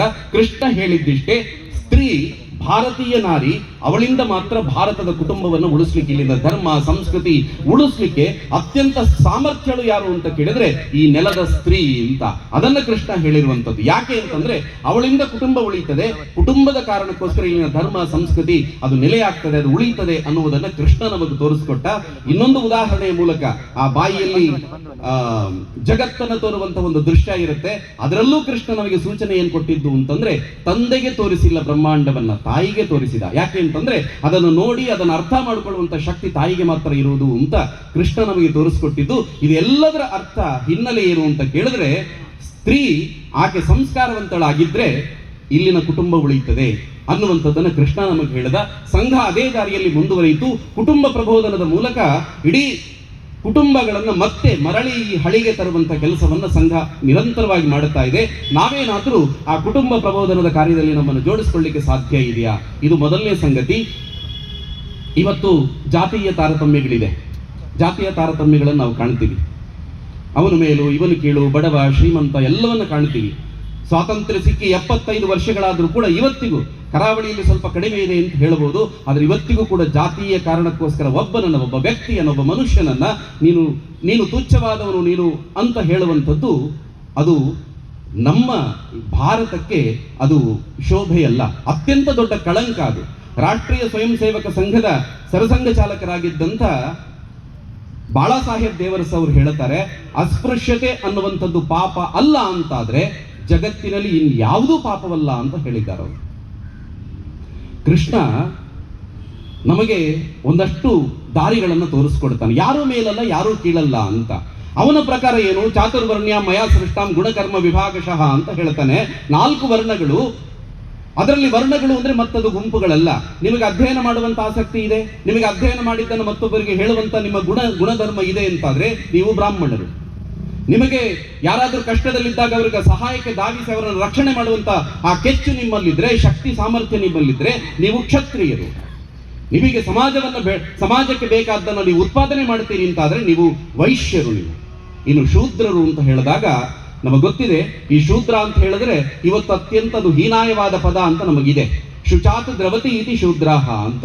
ಯಾರಿಗೆ ಸೇವೆ ಮಾಡುವ ಮನೋಭಾವ ಇದೆಯೋ ಅವನು ಶೂದ್ರ ಅಂತ ಹೇಳಿರುವಂಥದ್ದು. ಇದನ್ನು ಕೃಷ್ಣ ತನ್ನ ಜೀವನದಲ್ಲಿ ಮಾಡಿ ತೋರಿಸಿದ. ಅವನು ಹುಟ್ಟಿದ್ದು ಕ್ಷತ್ರಿಯ ಕುಲದಲ್ಲಿ, ಅವನು ಬೆಳೆದಿದ್ದು ಒಬ್ಬ ವೈಶ್ಯನಾದಂಥ ನಂದಗೋಪನ ಮನೆಯಲ್ಲಿ. ಅವನು ಭಗವದ್ಗೀತೆಯನ್ನು ನಮಗೆ ಬೋಧನೆ ಮಾಡ್ತಾನು, ಬ್ರಾಹ್ಮಣ ಅಂತ ಅನಿಸಿಕೊಂಡ. ಎಷ್ಟು ಜನರ ಸೇವೆ ಮಾಡ್ತಾನೆ ಕೃಷ್ಣ, ಅದೆಷ್ಟು ಜನರ ಸೇವೆ ಮಾಡಿದ. ಅಲ್ಲಿ ರಾಜಸೂಯ ಯಾಗ ನಡೀತಾ ಇದೆ, ನಡೆಯುವಾಗಲೇ ಅಗ್ರಪೂಜೆ ಕೃಷ್ಣನಿಗೆ ಸಲ್ಲಬೇಕು ಅಂತ ಭೀಷ್ಮ ಹೇಳುವಾಗ ಕೃಷ್ಣ ಅಲ್ಲಿ ಕೂತ್ಕೊಂಡಿಲ್ಲ, ಅವನು ಹೊರಗಡೆ ಕೂತ್ಕೊಂಡು ಒಳಗೆ ಬರ್ತಾ ಇರುವಂತ ಹಿರಿಯರ ಪಾದಕ್ಕೆ ನೀರು ಹಾಕಿ ತೊಳಿತಾ ಇದ್ದ. ಒಬ್ಬ ಹಿಡಿ ಅವಲಕ್ಕಿಯನ್ನು ತಗೊಂಡ್ಬಂದ ಕುಚೇಲನನ್ನ ಅವನ ಪಾದ ತೊಳೆದ. ಅರ್ಜುನನಿಗೆ ಸಾರಥಿಯಾಗಿದ್ದು ಅಂತಂದ್ರೆ ಕೇವಲ ಕುದುರೆ ಓಡಿಸಿದ್ದು ಮಾತ್ರವಲ್ಲ, ಯುದ್ಧ ಮುಗಿದ ನಂತರ ಆ ಕುದುರೆಗಳಿಗೆ ಸ್ನಾನ ಮಾಡಿಸ್ಬೇಕು, ಔಷಧಿ ಹಚ್ಚಬೇಕು, ಇದೆಲ್ಲವನ್ನ ಕೃಷ್ಣ ಮಾಡಿದ, ಸೇವೆ ಮಾಡಿದ. ಕೃಷ್ಣ ಹೇಳ್ತಾನೆ, ಸೇವೆ ಮಾಡುವಂತ ಮನೋಭಾವ, ಅರ್ಥಾತ್ ಶೂದ್ರನಾಗ್ಲಿಕ್ಕೆ ಯಾರಿಗೆ ಸಾಧ್ಯ ಇಲ್ವೋ ಅವನು ಮನುಷ್ಯನಾಗ್ಲಿಕ್ಕೂ ಲಾಯಕ್ಕಲ್ಲ ಅಂತ ಕೃಷ್ಣ ಹೇಳುವಂಥದ್ದು. ಇವತ್ತು ಈ ದೃಷ್ಟಿಯಿಂದ ನಾವು ಹೆಚ್ಚು ಕೆಲಸ ಮಾಡಬೇಕಾಗಿದೆ. ರಾಷ್ಟ್ರೀಯ ಸ್ವಯಂ ಸೇವಕ ಸಂಘ ಆವತ್ತಿನಿಂದ ಕೂಡ ಸಮಾನತೆಯನ್ನು ತರಲಿಕ್ಕೋಸ್ಕರ, ಸಾಮರಸ್ಯವನ್ನು ತರಲಿಕ್ಕೋಸ್ಕರ ಬಹಳ ದೊಡ್ಡ ಪ್ರಯತ್ನವನ್ನು ಮಾಡ್ತಾ ಇದೆ. 1927ನೇ ಇಸ್ವಿಲಿ ದೇಶದಲ್ಲಿ ಒಂದು ದೊಡ್ಡ ದುರಂತ. ನಮ್ಮ ಸಂವಿಧಾನ ಶಿಲ್ಪಿಗಳಾದಂತಹ ಡಾಕ್ಟರ್ BR ಅಂಬೇಡ್ಕರ್ ಅವರು ಕಾಲಾರಾಮ್ ಮಂದಿರ ಪ್ರವೇಶ ಮಾಡಬೇಕು ಅಂತ 1927ನೇ ಇಸ್ವಿಯಲ್ಲಿ ಅವರ ಎಲ್ಲ ಬೆಂಬಲಿಗರ ಜೊತೆ ಕುಳಿತರು. ಆದರೆ ಅವರಿಗೆ ಪ್ರವೇಶವನ್ನಲ್ಲಿ ಕೊಡಲಾಗಿಲ್ಲ. ಎಷ್ಟು ಸಮಯ? 1 ತಿಂಗಳು, 2 ತಿಂಗಳು, 3 ತಿಂಗಳು, 1 ವರ್ಷ ಅಲ್ಲ, ಸತತ 3 ವರ್ಷಗಳ ಕಾಲ ಅಲ್ಲಿ ಪ್ರತಿಭಟನೆ ನಡೆಯುತ್ತದೆ. 1930ರ ತನಕವೂ ಅವರಿಗೆ ಅಲ್ಲಿ ಪ್ರವೇಶವನ್ನು ಕೊಡಲಾಗುವುದಿಲ್ಲ. ಈ ದೇಶದಲ್ಲಿ ನಡೆದಂಥ ದೊಡ್ಡ ದುರಂತ ಇದು. ಆದರೆ ಸಂಘ ಯೋಚನೆ ಮಾಡುತ್ತದೆ, ಈ ಘಟನೆ ಆಗುವಾಗ ಸಂಘಕ್ಕೆ ಕೇವಲ 5 ವರ್ಷಗಳು ಮಾತ್ರ ಆಗಿತ್ತು. ಸಂಘ ಯೋಚನೆ ಮಾಡುತ್ತದೆ, ಇದು ನಮ್ಮ ದೇಶದ ದೊಡ್ಡ ಕಳಂಕ, ಇದನ್ನು ದೂರ ಮಾಡಬೇಕು, ಇವತ್ತಲ್ಲದ ಇದ್ರ ನಾಳೆಗೂ ದೂರ ಮಾಡಬೇಕು ಅಂತ ನಿರಂತರ ಅವತ್ತು ಕಾಲಾರಾಮ್ ಮಂದಿರದಲ್ಲಿ ಯಾರು ಅರ್ಚಕರಾಗಿದ್ರು, ಪುರೋಹಿತರಾಗಿದ್ರು, ಅವರ ಮನೆಯ ನಿರಂತರ ಸಂಪರ್ಕವನ್ನು ಮಾಡುವಂತಹ ಕಾರ್ಯವನ್ನು ಮಾಡ್ತಾರೆ. ನಿರಂತರ ಅವರ ಸಂಪರ್ಕದ ಅದರ ಪರಿಣಾಮ ಏನಾಯಿತು ಅಂತಂದ್ರೆ 2005ನೇ ಇಸ್ವಿಯಲ್ಲಿ ಆ ಕಾಲಾರಾಮ್ ಮಂದಿರದ ಘಟನೆಗೆ 75 ವರ್ಷಗಳಾಯಿತು. ಆ ಸಂದರ್ಭದಲ್ಲಿ ಆವತ್ತಿನ ಕಾಲಘಟ್ಟದಲ್ಲಿ ಅರ್ಚಕರಾಗಿದ್ದಂಥವರ ಮೊಮ್ಮಗ ಸುಧೀರ್ ಶಾಸ್ತ್ರಿ ಅನ್ನುವಂಥವರು ಸಂಘದ ಸಂಪರ್ಕಕ್ಕೆ ಬರ್ತಾರೆ. ಸಂಪರ್ಕಕ್ಕೆ ಬಂದಿದ್ದು ಮಾತ್ರವಲ್ಲ, ಇಲ್ಲಿ ಸಂಘದ ಶಿಕ್ಷಣವನ್ನು ಪಡೀತಾರೆ. ಆ 75 ವರ್ಷ ಆದಂಥ ಸಂದರ್ಭದಲ್ಲಿ ಅವರು ಹೇಳ್ತಾರೆ, ಆವತ್ತು ನಡೆದಿರುವಂಥದ್ದು 75 ವರ್ಷದ ಹಿಂದೆ ನನ್ನ ಅಜ್ಜ ಮುತ್ತಜ್ಜರು ಏನು ಮಾಡಿದ್ದಾರೋ ಅದೆಲ್ಲವೂ ತುಂಬಾ ಕೆಟ್ಟ ಕಾರ್ಯ, ಅದಕ್ಕೋಸ್ಕರ ನಾನು ಇಡೀ ದೇಶದ ಕ್ಷಮೆ ಕೇಳ್ತೀನಿ ಅಂತ ಅವ್ರು ಹೇಳ್ತಾರೆ. ಅಷ್ಟಕ್ಕೆ ನಿಲ್ಲಿಸಲಿಲ್ಲ, ಅವ್ರು ಏನ್ ಮಾಡ್ತಾರೆ, ಈ ದೇವಸ್ಥಾನದ ಆದಾಯದಲ್ಲಿ ಬಹುಪಾಲು ಭಾಗವನ್ನ ಈ ದಲಿತ ಸಮಾಜದ ಯಾರೆಲ್ಲ ವಿದ್ಯಾರ್ಥಿಗಳಿದ್ದಾರೆ ಅವರಿಗೆ ಓದಲಿಕ್ಕೋಸ್ಕರ ಮಾತ್ರವಲ್ಲ, ಅವರಿಗೆ ವೇದಾಧ್ಯಯನದ ಶಿಕ್ಷಣವನ್ನು ಕೂಡ ನಾನು ಕೊಡಿಸ್ತೀನಿ ಅಂತ ಸುಧೀರ್ ಶಾಸ್ತ್ರಿ ಹೇಳ್ತಾರೆ. ಇದು ಸಂಘ ಸಾಮರಸ್ಯದ ಕಡೆಗೆ ತನ್ನನ್ನು ಒಡ್ಡಿಕೊಂಡಿದೆ ಅನ್ನೋದಕ್ಕೆ ಇದು ನಿರಂತರ ಪ್ರಯತ್ನ. 1 ವರ್ಷ 2 ವರ್ಷ ಅಲ್ಲ, ಸತತ 75 ವರ್ಷಗಳ ಕಾಲ ಈ ರೀತಿಯ ಪ್ರಯತ್ನ ನಡೆಯಿತು. ಇದಕ್ಕೆ ಸಮಾನಾಂತರವಾಗಿ ಅನೇಕ ಕಾರ್ಯಗಳು ನಡೀತವೆ. ಇಲ್ಲೇ 1969ರಲ್ಲಿ ಉಡುಪಿಯಲ್ಲಿ ಒಂದು ಹಿಂದೂ ಸಮ್ಮೇಳನ ನಡೀತದೆ. ಎಲ್ಲ ಮಠಾಧೀಶರು, ಭಾರತದಲ್ಲಿರುವಂತಹ ಎಲ್ಲ ಮಠಾಧೀಶರು, ಎಲ್ಲ ಸಮುದಾಯದ ಮಠಾಧೀಶರನ್ನ ಅವರು ಇದ್ದಾಗ ಅನೇಕ ಜಗದ್ಗುರುಗಳು ಅಂತ ಹೆಸರು ಹಾಕೊಂಡವರಿದ್ರು. ಅಲ್ಲಿ ಪೂಜನೀಯ ಗುರೂಜಿಯವರು ಕೇಳ್ತಾರೆ, ನೀವು ಜಗದ್ಗುರು ಅಂತ ಹಾಕಿಕೊಂಡಿದ್ದೀರಲ್ಲ, ನಿಮ್ಮ ಜಗತ್ತಿನಲ್ಲಿ ಇಲ್ಲಿ ವನವಾಸಿಗಳು, ಆದಿವಾಸಿಗಳು, ದಲಿತರು ಎಲ್ಲರೂ ಇದ್ದಾರಾ? ಎಲ್ಲ ಜಾತಿಯವರು ಇದ್ದಾರಾ? ಅಕಸ್ಮಾತ್ ಅವರು ಇಲ್ಲ ಅಂತಿದ್ರೆ ನಿಮ್ಮದು ಜಗತ್ತು ಹೇಗಾಗತ್ತೆ? ಅವಲೋಕನ ಮಾಡ್ಕೊಳ್ಳಿ ಅಂತ. ಅಲ್ಲಿ ಹಿಂದವಃ ಸೋದರಃ ಸರ್ವೇ ನ ಹಿಂದೋ ಪತಿತೋ ಭವೇತ್ ಅನ್ನುವಂಥ ವಾಕ್ಯಗಳನ್ನ ಎಲ್ಲ ಹಿಂದೂ ಅಲ್ಲಿರುವಂಥ ಮಠಾಧೀಶರ ಮೂಲಕ ಹೇಳಿಸುವ ಮೂಲಕ ಸಾಮರಸ್ಯಕ್ಕೆ ಮತ್ತೆ ನಾಂದಿಯನ್ನ ಹಾಡ್ತಾರೆ. ಇವತ್ತು ಆ ಸಾಮರಸ್ಯದ ಕಾರ್ಯದಲ್ಲಿ ನಾವೆಲ್ಲರೂ ನಮ್ಮನ್ನು ತೊಡಗಿಸಿಕೊಳ್ಬೇಕಾಗಿದೆ. ಅದೇ ರೀತಿ ಪರ್ಯಾವರಣದ ಕಾರ್ಯ, ಪರಿಸರ ರಕ್ಷಣೆಯ ಕಾರ್ಯದಲ್ಲಿ, ಇನ್ನೊಂದು ಕಡೆ ಸ್ವದೇಶಿ ಚಿಂತನೆಯ ಕಾರ್ಯದಲ್ಲಿ, ಮತ್ತೊಂದು ಕಡೆ ನಾಗರಿಕ ಶಿಷ್ಟಾಚಾರವನ್ನು ತರುವ ಕಡೆ, ಈ ಎಲ್ಲ 5 ಕಾರ್ಯಗಳಲ್ಲಿ ನಮ್ಮನ್ನು ನಾವು ಜೋಡಿಕೊಳ್ಳಬೇಕು. ಇವತ್ತು ಸಂಘ 100 ವರ್ಷ ಆಗಿದೆ. ಸಂಘ ಆರಂಭವಾಗಿ 25 ವರ್ಷ ಆಗುವಾಗ 1925ರಿಂದ 50ನೇ ವರ್ಷಕ್ಕೆ ಬರುವಾಗ ಸಂಘದ ಬಗ್ಗೆ ಇಡೀ ಭಾರತಕ್ಕೆ ವಿಶ್ವಾಸ ಬಂತು. ಯಾಕೆ ವಿಶ್ವಾಸ ಅಂತ ಕೇಳಿದ್ರೆ, ಆಗ ಭಾರತ ವಿಭಜನೆಯಂತ ದುರಂತಗಳು ನಡೆಯಿತು. ಆ ದುರಂತ ನಡೆದಾಗ ನಮ್ಮ ಅಲ್ಲಿ ಆಗಿನ ಸರಸಂಘ ಚಾಲಕರು ಪರಪೂಜನೀಯ ಗುರೂಜಿಯವರು ಹೇಳ್ತಾರೆ, ಪ್ರತಿಯೊಬ್ಬ ಹಿಂದುವಿನ ರಕ್ಷಣೆಗೆ ನಾವು ಕಟಿಬದ್ಧರಾಗಬೇಕು ಅಂತ. ಪ್ರತಿಯೊಬ್ಬ ಸೈನಿಕರು ನಿಲ್ತಾರೆ, ಅನೇಕರು ಪ್ರಾಣವನ್ನೇ ಅರ್ಪಣೆ ಮಾಡುತ್ತಾರೆ. ಈ ರೀತಿ ಇದನ್ನು ನೋಡಿದಂತ ಭಾರತೀಯರಿಗೆ ಏನನ್ನಿಸುತ್ತೆ, ಉಳಿದ ಸಮಾಜಕ್ಕೆ ಏನನ್ನಿಸುತ್ತೆ, ಇಲ್ಲಿ ಏನೇ ವ್ಯತ್ಯಾಸವಾದರೂ ಕೂಡ ಸಂಘ ಇದೆ ನಮ್ಮನ್ನ ಅನ್ನುವಂಥ ಭರವಸೆ ಮೊದಲ 25 ವರ್ಷದಲ್ಲಿ ಬಂತು. ಸಂಘಕ್ಕೆ 50 ವರ್ಷಗಳಾದಂತಹ ಸಂದರ್ಭದಲ್ಲಿ ತುರ್ತು ಪರಿಸ್ಥಿತಿ ಇತ್ತು ಈ ರಾಷ್ಟ್ರದಲ್ಲಿ. ತುರ್ತು ಪರಿಸ್ಥಿತಿ ಇತ್ತು, ಮಾತ್ರವಲ್ಲ ಸಂಘದ ಮೇಲೆ ಬ್ಯಾನ್ ಮಾಡಲಾಗಿತ್ತು, ಸಂಘವನ್ನು ಬ್ಯಾನ್ ಮಾಡಲಾಗಿತ್ತು. ಅಂತ ಸಂದರ್ಭದಲ್ಲಿ ಪ್ರಜಾಪ್ರಭುತ್ವದ ಕಗ್ಗೊಲೆ ಆಗ್ತಾ ಇದೆ. ಅದಕ್ಕೋಸ್ಕರ ಭೂಗತವಾಗಿ ಸಂಘದ ಎಲ್ಲ ಕಾರ್ಯಕರ್ತರು ಕಾರ್ಯವನ್ನು ಮಾಡ್ತಾರೆ. ಆ ತುರ್ತು ಪರಿಸ್ಥಿತಿಯನ್ನು ಹೊಡೆದು ಓಡಿಸುವಂತ ಕಾರ್ಯ ಸಂಘದ ಕಡೆಯಿಂದ ನಡೆಯುತ್ತದೆ. ಇದನ್ನ ನೋಡಿದಂತ ಇಡೀ ಸಮಾಜಕ್ಕೆ ಏನಾಗುತ್ತೆ, ಅಲ್ಲಿ ಮತ್ತೊಂದು ಸಲ ವಿಶ್ವಾಸ ಮಾಡುತ್ತೆ. ಸಂಘಕ್ಕೆ 75 ವರ್ಷಗಳಾದಾಗ ಇದೇ ಸಂಘ ಸ್ಥಾನದಲ್ಲಿ ಬೆಳೆದಂತಹ ಒಬ್ಬ ಹುಡುಗ ಬರುವಾಗ ಸಾಮಾನ್ಯರು ದನಗಾಹಿ ಬಾಲಕರು ರಾಷ್ಟ್ರರಥ ಚಾಲಕರು ಆದಾರು ಬೆಳೆದಾರು ಧ್ಯೇಯ ಜಲವೆರೆದಾಗ ಅಂತ ಒಬ್ಬ ಕವಿ ಹೇಳ್ತಾನೆ. ಆ ರೀತಿ ಒಬ್ಬ ಸಾಮಾನ್ಯನಾಗಿ ಬಂದಂತ ಒಬ್ಬ ಸ್ವಯಂ ಸೇವಕ ಅವನು ಈ ದೇಶದ ಪ್ರಧಾನಿಯಾದ. ಕೇವಲ ದೇಶದ ಪ್ರಧಾನಿಯಾಗಿದ್ದು ಮಾತ್ರವಲ್ಲ, ಇಡೀ ಭಾರತದ ಜನ ಮನ ಮೆಚ್ಚುವಂತ ಪ್ರಧಾನಿಯಾಗ್ತಾರೆ. ಸಂಘಕ್ಕೆ 100 ವರ್ಷಗಳಾಗುವಾಗ ಮತ್ತೊಬ್ಬ ಸ್ವಯಂ ಸೇವಕ ಪ್ರಧಾನಿ ಆಗ್ತಾನೆ. ಅವನು ಕೇವಲ ಭಾರತೀಯರು ಮಾತ್ರವಲ್ಲ, ಇಡೀ ಜಗತ್ತು ಮೆಚ್ಚುವಂತ ವಿಶ್ವನಾಯಕನ ಸ್ಥಾನದಲ್ಲಿ ಅವರು ಕೂತ್ಕೊಳ್ತಾರೆ ಅಂತಂದ್ರೆ ಇದು ಸಂಘದ ಸಂಸ್ಕಾರ ಅಂತ. ಇವತ್ತು ಈ ಕಾರಣಕ್ಕೆ ಇಡೀ ಜಗತ್ತಿನಾದ್ಯಂತ ಭಾರತ ಎತ್ತರಕ್ಕೆ ಹೋಗ್ತಾ ಇರುವುದನ್ನು ನಾವು ಕಾಣ್ತಾ ಇದ್ದೇವೆ. ಇಡೀ ಜಗತ್ತು ಭಾರತವನ್ನು ಜಗದ್ಗುರುವಿನ ರೂಪದಲ್ಲಿ ನೋಡ್ತಾ ಇರುವಂತದ್ದನ್ನು ನಾವು ಕಾಣ್ತಾ ಇದ್ದೇವೆ. 2018ರಲ್ಲಿ ಒಂದು ವೈಷ್ಣವ ಜನತೋ ತೇಣೆ ಕಹಿ ಅನ್ನುವಂಥ ಗೀತೆಯನ್ನ ಹಾಡಬೇಕು. ಅದು ಯಾರು ಬರೆದಿದ್ದರು? 12ನೇ ಶತಮಾನದಲ್ಲಿ ನಮ್ಮ ದೇಶದಲ್ಲಿ ಇದ್ದಂತ ಒಬ್ಬ ವೈಷ್ಣವ ಸಂತ ನರಸಿಂಹಮೆಹ್ತ ಅವರು ಬರೆದಂತ ಗೀತೆಯದು. ಆ ಗೀತೆಯನ್ನು ಹಾಡಬೇಕು ಅಂತ, ವಿಶೇಷ ಏನಿಲ್ಲ ಅದರಲ್ಲಿ. ಅದೇ ಹಾಡಿದ್ಯಾರು ಅಂತ ಕೇಳಿದ್ರೆ ಯಾರು ಭಾರತೀಯರಲ್ಲ. ಅಂಗೋಲಾದಿಂದ ಅರ್ಮೇನಿಯಾ ತನಕ, ಇರಾಕ್ನಿಂದ ಐಸ್ಲ್ಯಾಂಡ್ ತನಕ, ಸರ್ಬಿಯಾದಿಂದ ಶ್ರೀಲಂಕಾ ತನಕದ ಸುಮಾರು 124 ದೇಶದ ವಿದೇಶಿ ಸಂಗೀತಗಾರರು ಆ ಹಾಡನ್ನು ಹಾಡ್ತಾರೆ ಅಂತಂದ್ರೆ ಅದರ ಅರ್ಥ ಏನು? ಎಲ್ಲರೂ ಇವತ್ತು ಭಾರತವನ್ನು ಒಪ್ಕೊಳ್ತಾ ಇದ್ದಾರೆ ಅಂತ ಅರ್ಥ. 2014ರಲ್ಲಿ ಯಮನ್ನಲ್ಲಿ ಒಂದು ಆಂತರಿಕ ಸಂಘರ್ಷ. ಅಲ್ಲೆಲ್ಲ ಬಾಂಬ್ ದಾಳಿಗಳು, ಯಾರ ಪ್ರಾಣ ಯಾವ ಹೊತ್ತಿಗೆ ಹೋಗ್ತದೆ ಅಂತ ಗೊತ್ತಿಲ್ಲ. ಕೇವಲ ಅಲ್ಲಿನ ಜನಗಳು ಮಾತ್ರವಲ್ಲ, ಜಗತ್ತಿನ ಬೇರೆ ಬೇರೆ ರಾಷ್ಟ್ರಗಳ ವ್ಯಕ್ತಿಗಳಲ್ಲಿ ಕೆಲಸಕ್ಕೋಸ್ಕರ ಬೇರೆ ಬೇರೆ ಕಾರಣಕ್ಕೋಸ್ಕರ ಹೋಗಿದ್ದಾರೆ. ಎಲ್ಲರೂ ಭೀತರಾದ್ರು, ಭಾರತೀಯರು ಭೀತರಾಗಲಿಲ್ಲ. ಇಲ್ಲಿನ ನಾಯಕರಲ್ಲಿನ ಅಧ್ಯಕ್ಷನ ಮುಂದೆ ಹೋಗಿ ಕೂತ್ಕೊಳ್ತಾರೆ. ಅವನ ಹೆಸರು ಸಲ್ಮಾನ್ ಅಂತ. ನೋಡು, 1 ವಾರಗಳ ಕಾಲ ಎಲ್ಲ ಬಾಂಬ್ ದಾಳಿಗಳು ನಿಂತು ಹೋಗಬೇಕು. ಆ ಸಮಯದಲ್ಲಿ ನಾವು ನಮ್ಮವರನ್ನ ಕರ್ಕೊಂಡು ಹೋಗ್ತೀವಿ ಅಂತ ಈ ದೇಶದ ನಾಯಕರು ಹೇಳಿದ್ರು. ಆದ್ರೆ ಅವನು ಕೇಳಬೇಕು ಅಂತಿರ್ಲಿಲ್ಲ. ಆದ್ರೆ ಅವನ ಮುಂದೆ ಕೂತವರು ಯಾರು ಅಂತ ಕೇಳಿದ್ರೆ ಜಗತ್ತಿನಲ್ಲಿ ಅತ್ಯಂತ ಹೆಚ್ಚು ಜನಶಕ್ತಿಯನ್ನು ಹೊಂದಿರುವಂತಹ ದೇಶದ ಪ್ರತಿನಿಧಿಗಳು ಬಂದು ಕೂತ್ಕೊಂಡಿದ್ದಾರೆ. ಹಾಗಾಗಿ ಅವನು ಅದಕ್ಕೆ ಮನ್ನಣೆ ಕೊಟ್ಟ. 1 ವಾರಗಳ ಕಾಲ ಅಲ್ಲೆಲ್ಲೂ ಬಾಂಬ್ ದಾಳಿಗಳು ನಡೆಯಲಿಲ್ಲ. ಆ ಸಂದರ್ಭದಲ್ಲಿ ನಮ್ಮವರೆಲ್ಲರ ಸಾವಿರಾರು ಮಂದಿಯನ್ನು ಕರ್ಕೊಂಡ್ ಬಂದ್ವಿ. ಈಗ ಅಮೆರಿಕ ಮತ್ತು ಇಂಗ್ಲೆಂಡ್ ಹೇಳುತ್ತೆ ನಮ್ಮವರು ಸಿಕ್ಕಾಕೊಂಡಿದ್ದಾರೆ, ಕರ್ಕೊಂಡ್ ಬರ್ತೀರಾ ಅಂತ. ಭಾರತ ಕೇವಲ ಭಾರತದ ಕಲ್ಯಾಣಕ್ಕೋಸ್ಕರ ಇರುವುದಲ್ಲ, ಅದು ಜಗತ್ತಿನ ಕಲ್ಯಾಣಕ್ಕೋಸ್ಕರ ಇರುವುದು ಅಂತ ನಾವು ಯಾವಾಗಲೂ ಹೇಳ್ತೀವಿ. ವಿಶ್ವ ಸಂತತಿಯೆಲ್ಲ ನಿನ್ನ ಪುಣ್ಯೋದರದ ಹಸುಗೂಸುಗಳು ಎಂದು ಹಾಲುಣಿಸಿದೆ ಅಂತ ಹೇಳ್ತೀವಿ. ಆ ರೀತಿ ಜಗತ್ತಿನ ನಮ್ಮವರು ಮಾತ್ರವಲ್ಲದೆ ಜಗತ್ತಿನ ಅನೇಕ ರಾಷ್ಟ್ರಗಳ ಸಾವಿರಾರು ಮಂದಿಯನ್ನು ಕರೆತಂದು ಅವರವರ ದೇಶಕ್ಕೆ ಬಿಡುವಂತಹ ಕೆಲಸವನ್ನು ಭಾರತ ಮಾಡುತ್ತೆ ಅಂತಂದ್ರೆ ಇವತ್ತು ಭಾರತವನ್ನು ಜಗಜ್ಜನನಿ ರೂಪದಲ್ಲಿ ಜಗತ್ತು ಕಾಣ್ತಾ ಇದೆ ಅನ್ನೋದಕ್ಕೆ ಇದು ಮತ್ತೊಂದು ಉದಾಹರಣೆ.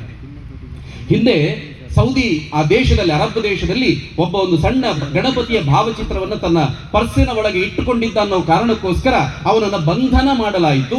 ಆದರೆ ಇವತ್ತು ಅದೇ ದೇಶದಲ್ಲಿ 53,000 ಚದರ ಮೀಟರ್ ವಿಸ್ತೀರ್ಣದ ಸ್ವಾಮಿನಾರಾಯಣ ದೇವಸ್ಥಾನವನ್ನು ನಾವು ನಿರ್ಮಾಣ ಮಾಡಿದ್ದೀವಿ ಅಂತಂದ್ರೆ ಇದು ಭಾರತದ ಶಕ್ತಿ ಅಂತ. ಹೀಗೆ ಇವತ್ತು ಇಡೀ ಜಗತ್ತು ಯುದ್ಧ, ಈ ರೀತಿಯ ಬೀಭತ್ಸ ಕೃತ್ಯಗಳಿಂದ ಶಾಂತಿಯನ್ನು ಹುಡುಕ್ತಾ ಇದೆ. ಬೇಸತ್ತು ಹೋಗಿದೆ, ಶಾಂತಿಯನ್ನು ಹುಡುಕ್ತಾ ಇದೆ.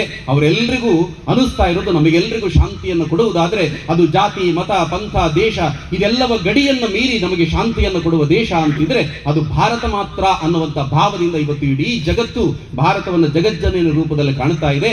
ಅದು ಇನ್ನೂ ಎತ್ತರದಲ್ಲಿ ಆಕೆ ಎಂದೆಂದಿಗೂ ಅಲ್ಲಿ ವಿರಾಜಮಾನಳಾಗಿ ಆ ಸ್ಥಾನದಲ್ಲಿ ಕುಳಿತುಕೊಳ್ಬೇಕು ಅಂತಿದ್ರೆ ನಾವುಗಳು ಪ್ರತಿನಿತ್ಯ ಅದಕ್ಕೋಸ್ಕರ ಒಂದಷ್ಟು ಸಮಯವನ್ನು ಮೀಸಲಿಡಬೇಕು. ನಾನು ಆರಂಭದಲ್ಲಿ ಹೇಳಿದ ಒಂದು 5 ಸಂಗತಿಗಳು, ಇದಕ್ಕೋಸ್ಕರ ನಾವು ಸ್ವಲ್ಪ ಸಮಯ ಕೊಡ್ಲಿಕ್ಕೆ ಸಾಧ್ಯ ಇದೆಯಾ ಅಂತ ಯೋಚನೆ ಮಾಡಿ ಒಂದು ಸಂಕಲ್ಪ ಮಾಡಿ ತಾಯಿ ಭಾರತಿಗೆ ಹೇಳೋಣ, ಅಮ್ಮ ನೀನ್ ತಾಯಿ, ನಾನು ಮಗ, ನೀನ್ ಅರ್ಚತೆ, ನಾನು ಅರ್ಚಕ, ನಿನ್ ತೋಳಿನ ಶಕ್ತಿ ನೀನು, ನನ್ನ ಹೃದಯದ ಭಕ್ತಿ ನೀನು, ನನ್ನ ಮನಸ್ಸಿನ ಪ್ರಾಣ ನೀನು, ನನ್ನ ಮಾತು ನಿನ್ನ ಸ್ತುತಿ, ನನ್ನ ನಡೆಗೆ ನಿನ್ನ ಪ್ರದಕ್ಷಿಣೆ. ಅಕಸ್ಮಾತ್ ನಾನು ಮಲಗಿದ್ರೆ ಅದು ತಾಯಿ ಭಾರತೀಯ ಧ್ಯಾನ. ಈ ಭಾವದಿಂದ ತಾಯಿ ಭಾರತಿಯನ್ನು ನಮಿಸೋಣ.